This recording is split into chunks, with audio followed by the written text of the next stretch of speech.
డైరీలో 6 నెలలు ఉందన్న. డాక్టర్ అయితే 5 నెలలు చెప్పిండు. ఇది కూడా పచ్చి మీద 16 లీటర్ కెపాసిటీ అన్న. 16 లీటర్ కెపాసిటీ బన్నీ జాతికి ఇదే. దీని దగ్గర 3 లీటర్ ఉన్నాయంట పాలు. కానీ సుడి మీద అయితే పాలు గ్యారెంటీ లేదన్నా, సుడే గ్యారెంటీ. ఓకేనా? బన్నీ ఇది.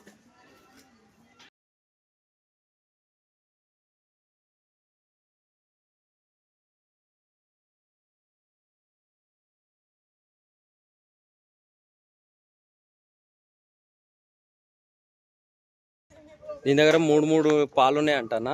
పచ్చి మీద ఇది 16 లీటర్ ఇచ్చింది. ఎవరైనా కానీ 10 లీటర్ పెట్టుకోండి. బన్నీ జాతికి ఇదే. సైజు అది ఇది బాగుంది. 3 లీటర్ పాలు ఉన్నాయి. సుడి మీద అయితే పాలు గ్యారెంటీ పెట్టుకోద్దన్న, సుడే గ్యారెంటీ. సైజు ఈజు బాగుంది. 3 ఉన్నాయి కానీ ఇక సుడి మీద అయితే పాలు గ్యారెంటీ లేదు. డైరీలో అయితే 6 నెలలు అన్నారు కానీ మీరైతే డాక్టర్ అయితే 5 నెలల మీద ఉందని చెప్పిండు.